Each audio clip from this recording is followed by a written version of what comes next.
Le chef des motards a remarqué les bleus de la serveuse, ce qui l'a fait ensuite à sidérer toute la ville.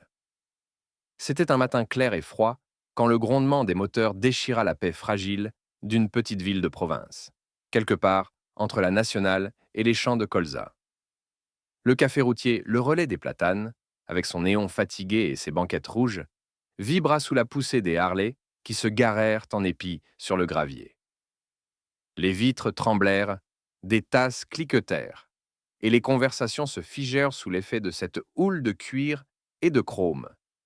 Ils étaient une douzaine, gilets noircis par la route, regards qui ne s'excusent plus d'exister.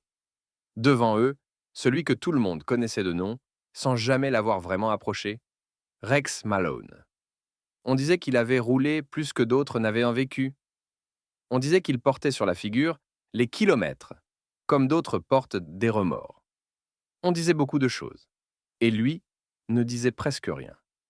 À l'intérieur, l'odeur de café serré et de beurre chaud tentait de recoller le matin à sa normalité. Une jeune femme circulait entre les tables, plateau en équilibre, sourire poli vissé au visage, ce sourire trop calme qui sert à tenir debout quand la nuit a été plus longue que prévu. Mara annonçait son badge. 28, 30 ans peut-être, les yeux un peu bleus, un peu usés. En se penchant pour remplir une tasse, la lumière accrocha quelque chose sous la poudre posée à la va-vite. Un bleu qui remontait de la mâchoire vers la pommette, mal dissimulé, de ceux qui ne viennent ni d'un meuble ni d'une maladresse. Rex le vit. Il n'insista pas du regard, ne toussa pas, ne chercha pas le contact. Mais quelque chose en lui se déplaça, comme un verrou qu'on n'avait plus touché depuis des années. Il y a des souvenirs qui vivent dans la graisse des doigts et la poussière des bottes. Ils se taisent quand on roule, ils crient quand on s'arrête. Rex posa la tasse. Son reflet dans l'inox du comptoir lui renvoya un visage qu'il n'aimait pas croiser, celui d'un homme qui s'est un jour trompé d'instant pour agir trop tard. Il balaya la salle, capta le geste sec du gérant derrière le comptoir, un type large, racorni, regard aiguisé par l'habitude d'avoir raison. Une injonction claqua. Plus vite, Mara. La jeune femme sursauta, renversa un peu de café sur sa main, murmura pardon. Personne ne bougea, sauf Rex, qui regarda. Regardez. Vraiment. La matinée s'allongea. Les motards prirent place, commandèrent, plaisantèrent des bas. Rex se tut. Il observait sans en avoir l'air. Les épaules de Mara qui se referment quand le gérant passe derrière elle. La manière dont elle se tient pour que le col de son polo cache plus qu'il ne peut. Le tremblement discret quand elle saisit les soucoupes. Par la fenêtre, le ciel tournait au gris, une bourrasque souleva la poussière du parking. On aurait dit que la météo décidait de prendre parti. Plus tard, quand la vague du midi retomba, Rex resta seul au comptoir, à tourner un café devenu tiède. Le gérant traversa la salle, bouscula l'épaule de Mara exprès. La tasse chancela. Quelques gouttes éclaboussèrent la soucoupe. « Regarde-moi ce que tu fais !» gronda-t-il, assez fort pour que tout le monde entende, assez bas pour que personne ne juge utile d'intervenir. La peur, ici, n'était pas un accident. C'était un système. Rex releva la tête. Ses frères, au fond, devinèrent le mouvement infime des muscles de sa mâchoire. Ils savaient ce signe-là. Ce n'était pas la colère, c'était la décision. Il reposa la tasse, paya sans compter, et sortit dans l'air froid. Le gravier craqua. Personne ne dit rien. Mais la journée venait de changer de trajectoire. La nuit troua la ville de petites lampes jaunes. Dans le hangar où s'alignaient les motos comme des chevaux au repos, la lumière néon donnait aux choses une netteté crue. Les frères s'en plaisantaient, se chamaillaient, montaient et démontaient des pièces au rythme d'une musique basse. Rex n'écoutait pas. Il avait posé son blouson sur un tabouret, s'était assis sur une caisse, les coudes sur les genoux, la tête dans les mains. L'image du bleu de Mara passait et repassait dans sa tête, comme la ligne d'un bitume qu'on n'arrive pas à quitter. Ce n'était pas sa guerre, mais il savait compter. Un bleu, puis un autre. Un cri avalé, puis un autre. Et un jour, plus de voix du tout. Il repensa à celle qu'il n'avait pas su protéger avant. Un prénom qui serre la gorge. Un visage auquel on évite de penser pour continuer de dormir.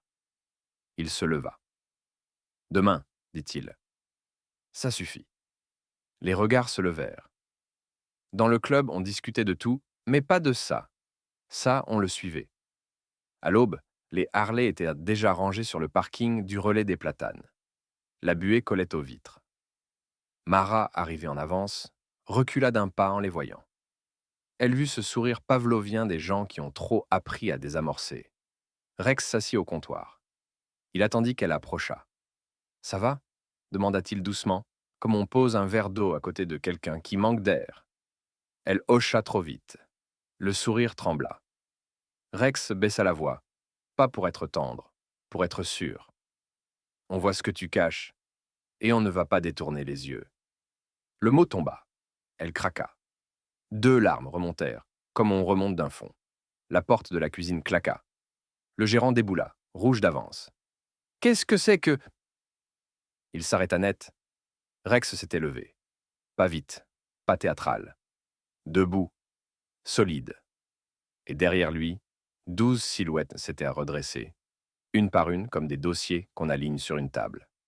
Le silence s'étendit. On aurait pu compter les secondes. Le gérant tenta un sourire de mépris. Il le perdit en chemin. Rex avança. Un pas, puis un autre. Il ne cria pas. Il n'insulta pas. Il dit, de sa voix grave, « Faire mal à plus faible que soi, c'est faire honte à sa propre force. » Le gérant eut un rire jaune. « Vous croyez me faire peur ?» Sa voix ne tenait pas debout. « Non, » répondit Rex. « Te faire regarder. Par tout le monde. Par ta propre glace, ce soir. » Il pencha la tête vers la salle. 2 routiers cessèrent de jouer avec leurs cuillères. Une mère cala mieux son enfant sur sa hanche. Le patron comprit. Pas de points, pire, des témoins. « Tu sors, » dit Rex. Simplement. « Et tu ne reviens pas. » Le gérant souffla une insulte. S'arrêta. Les 12 étaient là. Pas menaçants, présents. L'homme se raidit, jura, bouscula la porte, disparut dans le froid. Le battant revint claquer comme une gifle qu'on se donne à soi-même. Un long moment, personne ne parla. Puis le son revint, fragile, comme on réapprend à marcher. Un vieux monsieur, seul, se leva et applaudit, 1 fois, 2 fois. Ce n'était pas un tonnerre, c'était un battement.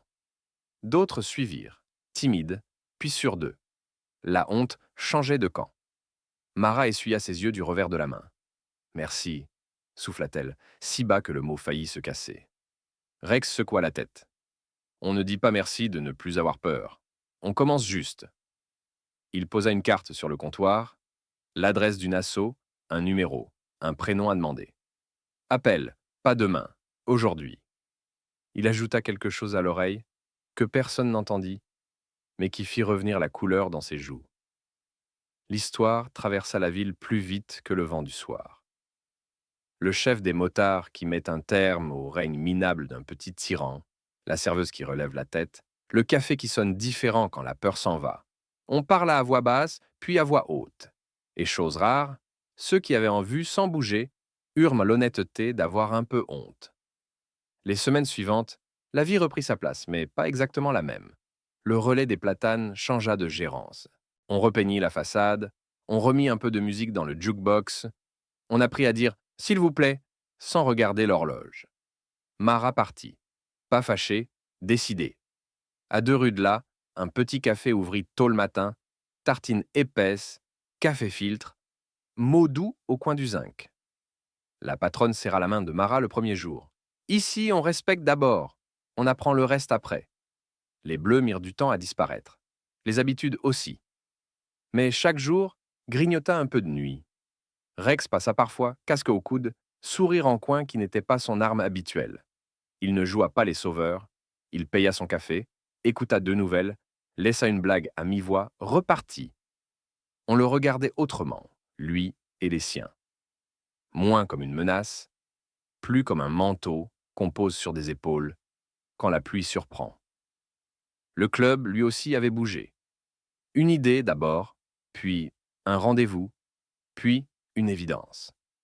Une collecte pour le foyer des femmes, Une balade caritative, un atelier pour retaper des vélos destinés aux gamins du quartier. Il ne cherchait en pas la rédemption. Il posait des pierres, une par une, pour que d'autres marchent plus droit. Un soir d'avril, alors que le vent traînait encore un goût d'hiver, une file de Harley glissa le long de la départementale. Les habitants levèrent la tête, n'eurent plus peur. Les moteurs s'éloignèrent dans un grondement doux, presque familier. Devant son nouveau café, Mara s'arrêta de remplir un sucrier. Elle les regarda passer, essuya ses mains, sortit sur le pas de la porte.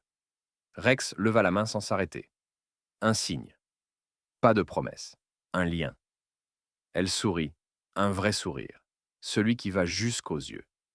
Elle se dit qu'on peut revenir au monde, même quand on pensait avoir brûlé la carte. Le plus surprenant n'était pas ce que Rex avait fait ce jour-là. C'était ce que cela avait débloqué en lui, ce que cela avait délié chez les autres. Des années de silence, de culpabilité inutile, de kilomètres pour oublier. Il avait compris qu'on ne rattrape pas le passé. On empêche seulement, quand on le peut, qu'il recommence ailleurs. Et la ville, longtemps méfiante, avait appris à faire la différence entre bruit et présence. La morale n'eut pas besoin d'un grand discours. Elle se posa dans les gestes.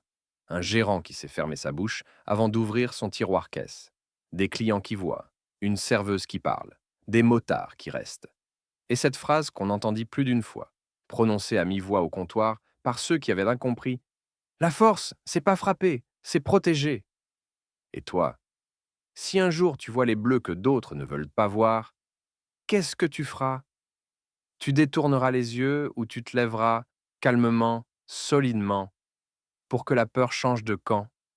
Si cette histoire t'a rappelé que la bonté peut porter du cuir et sentir l'essence, alors rejoins Stories de Dim. Laisse un mot. Raconte le geste que tu as fait ou que tu feras. Parfois, il suffit d'un homme qui se lève sans crier, d'une femme qui accepte d'être entendue et d'une ville qui apprend, enfin, à ne plus se taire.